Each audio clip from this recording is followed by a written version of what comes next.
জানি না কেন আমার প্রতি আল্লাহ বিরূপ হলেন। আমার কোনো পাপের ফল হয়তো হতে পারে। আমি তওবা করছি আর মামুনের জন্য আমি তার আত্মার মাগফিরাত কামনা করছি।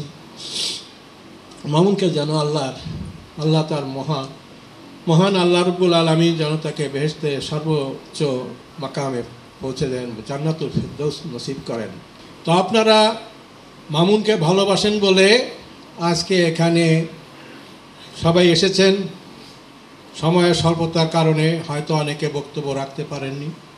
যারা বক্তব্য রেখেছেন তার প্রশংসা করেছেন, এজন্যে আমি অত্যন্ত আনন্দিত। আমিও একটি পেশার সঙ্গে যুক্ত ছিলাম। আমি 1966 থেকে আমি ইউনিয়ন পরিষদের সচিব পদে চাকরি করতাম। ইউনিয়ন পরিষদের সচিবের পদটা হচ্ছে এটা ট্রান্সফারেবল সার্ভিস।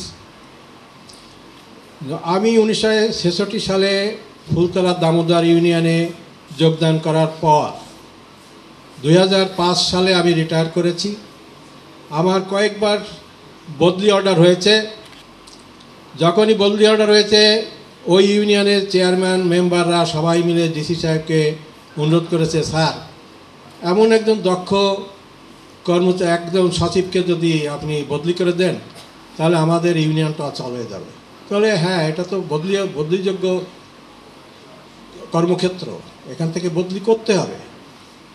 উনরা বলেন যদি একান্তই করতে হয় তাহলে আমরাও পদত্যাগ করব। এইভাবে আমি একই জায়গায় 1966 থেকে 2005 পর্যন্ত ওখানে কর্মরত ছিলাম। মানুষের ভালোবাসা পেয়েছি এরকম। তো আমি আপনাদের প্রতি অত্যন্ত কৃতজ্ঞ। আন্তরিকতার সাথে আমি কৃতজ্ঞতা জ্ঞাপন করছি। তো মামুন ছোটবেলা থেকে অত্যন্ত বিনয়ী, ভদ্র, নম্র, সত্যবাদী, ন্যায়নিষ্ঠ, কর্তব্যপরায়ণ ছিল। তার গুণের কথা আমার দিঘলিয়া ইউনিয়নের অনেকেই অবগত।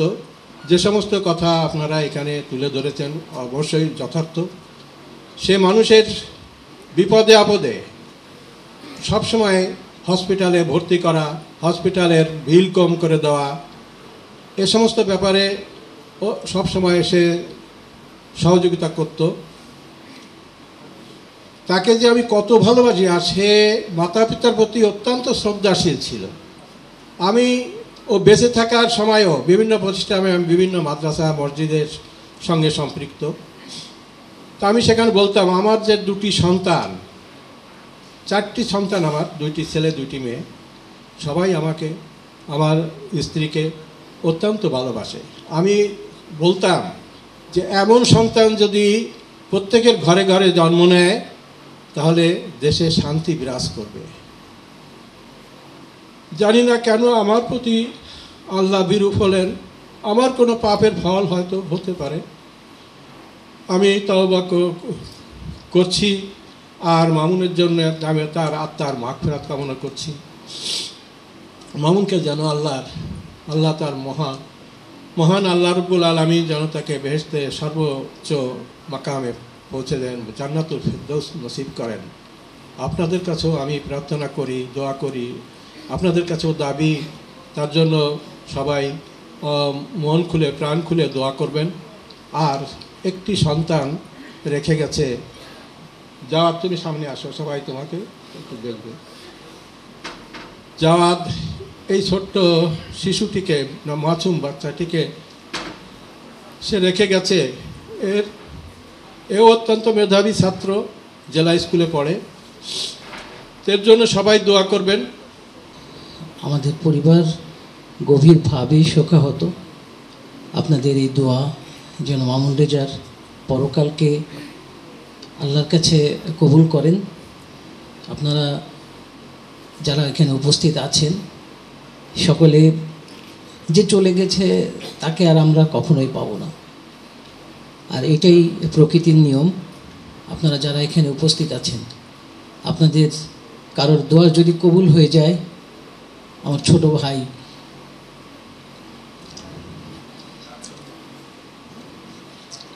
আল্লাহর কাছে গ্রহণযোগ্য হবে, আল্লাহর রহমত পাবে।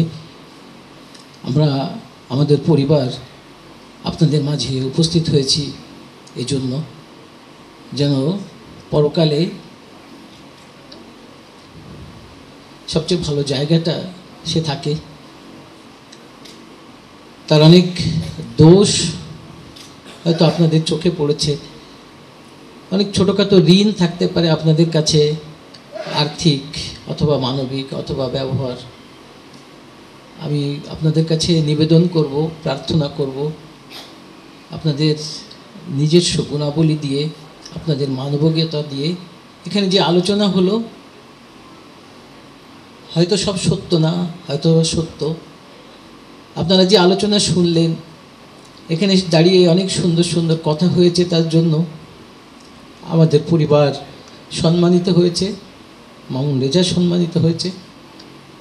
আমি আপনাদের কাছে আবারও নিবেদন করব, অন্তত এই ওসিলায় আপনারা তাকে ক্ষমা করে দিবেন।